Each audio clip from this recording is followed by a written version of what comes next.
Yeah, I know the simulation theory is much all over the place now, and everybody thinks everything's fake. Fake and gay all over the place. Space is fake. The Earth is flat. Birds aren't real. Everything you see on the news is fake. That part's probably true.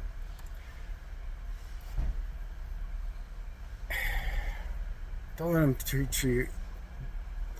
Don't let them brainwash you into thinking everything's black pilled. That nothing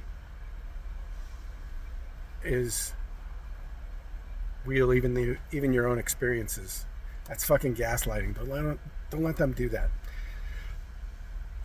I've been in a mental institution twice. The first time I needed it, I had suicidal ideation, and I needed to be stabilized.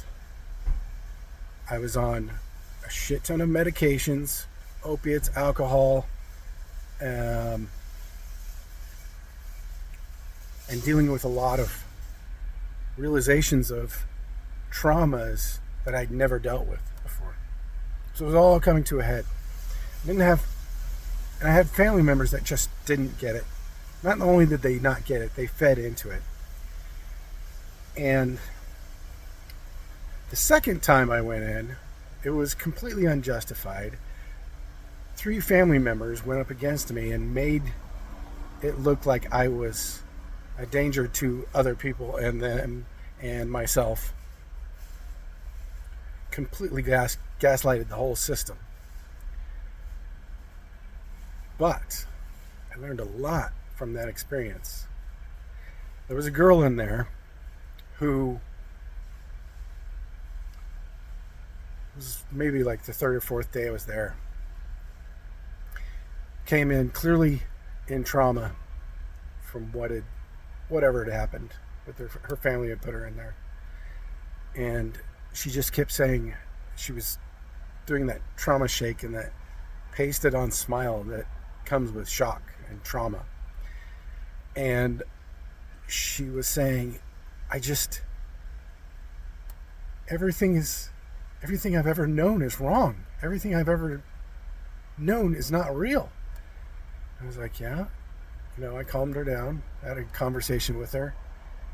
And they're kind of getting us into the lunch line, like prisoners, because that's what you are in those. They're run by same companies that run prisons. The food is the same as prisons.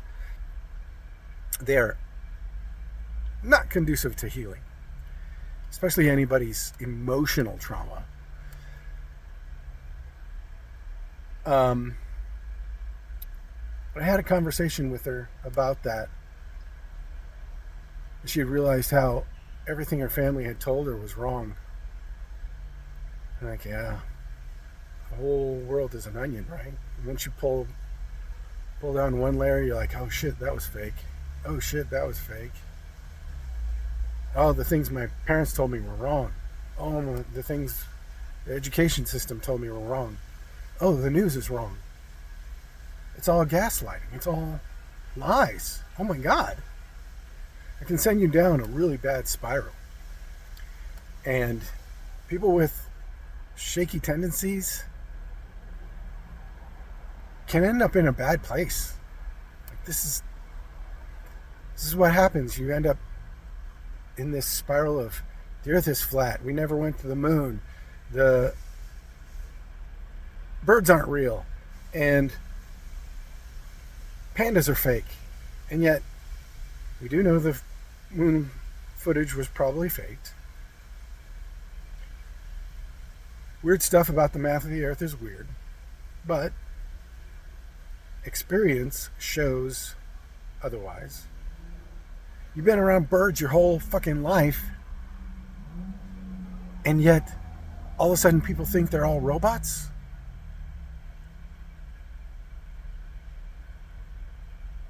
Pandas aren't real. They're just genetic experiments. Like, what do you believe? They're robots? They're kids in suits? Don't gaslight yourself. Your experiences are real.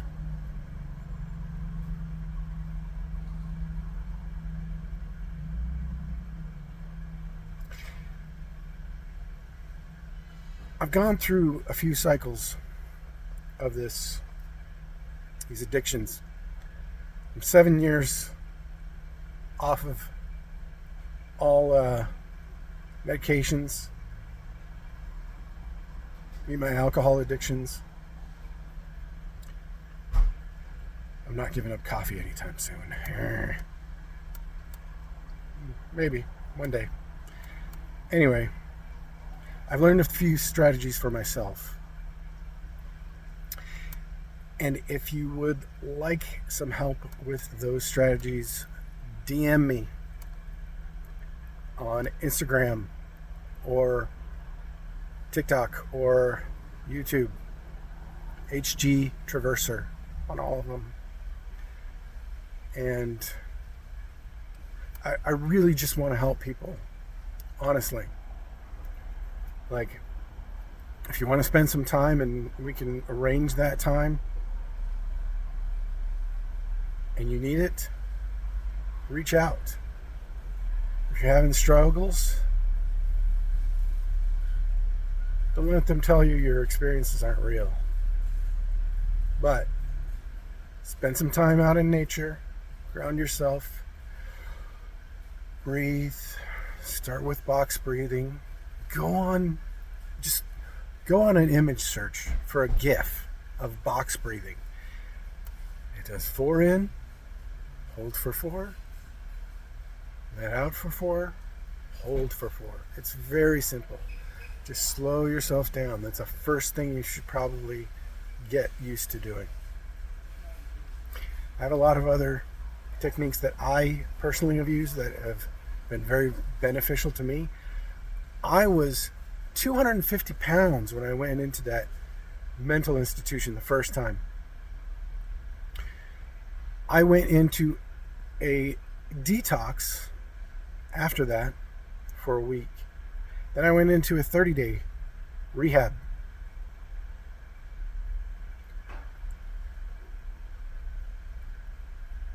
Six months later, I had lost 75 pounds. 9 months later, I'd lost, let's call it a year. Probably a year later, I'd lost 100. That was a little thin for me, by the way. But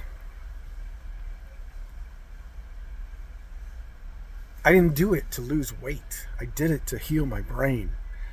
I had been diagnosed in 2014 with a pituitary adenoma. It's a brain tumor that sits kind of between your, like if you bisected your nasal cavity and your, like right here above your cheekbone, right at your temples, between my pituitary gland and my frontal lobe. They found a tumor. They called it a tumor. And it was throwing off my hormones, something fierce. So I had to dig into my own research because the doctors that I had been going to for 4 years up to that point were making everything worse. Just giving me more medications and more medications. At any rate, I took it upon myself to do my own research. Not trust them, got off all of them. It's possible. I'm telling you, it is possible. A friend of mine and I had this conversation about he said a family member was telling another family member that you're committing suicide if you don't take your medications. And I'm like, oh my God, at this point in my life, I'm like, oh my God, who thinks that? If you're not on all sorts of medications and you're committing suicide? And then I thought back to my old self who thought that he could not live without that opiate. I was like, oh shit, that was me. Because I was dependent on it. But freedom is possible from those things. And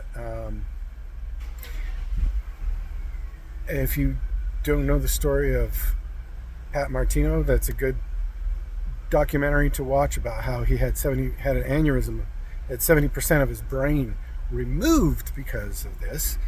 He was a jazz guitarist, brilliant jazz guitarist, lost all memory of his family and his playing abilities, everything.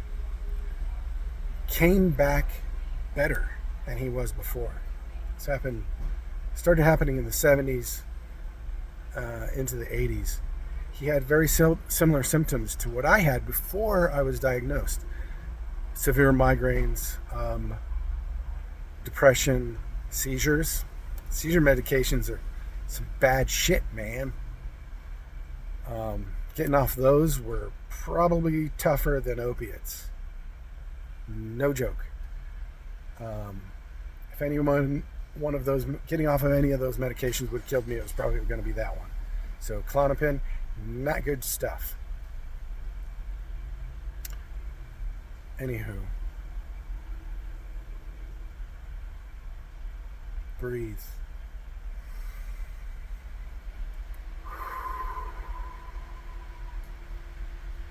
Among the chaos that's going on right now,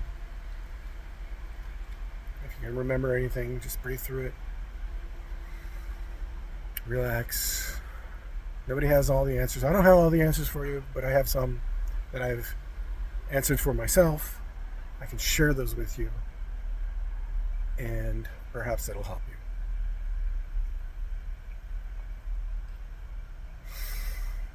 Get out in nature, go ground yourself, put your feet in the dirt.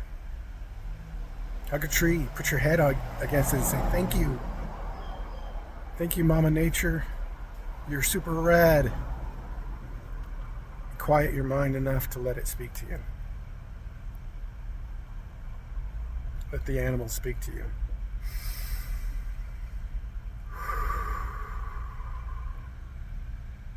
And breathe. You'll be all right. You'll be all right. Take care. Reach out.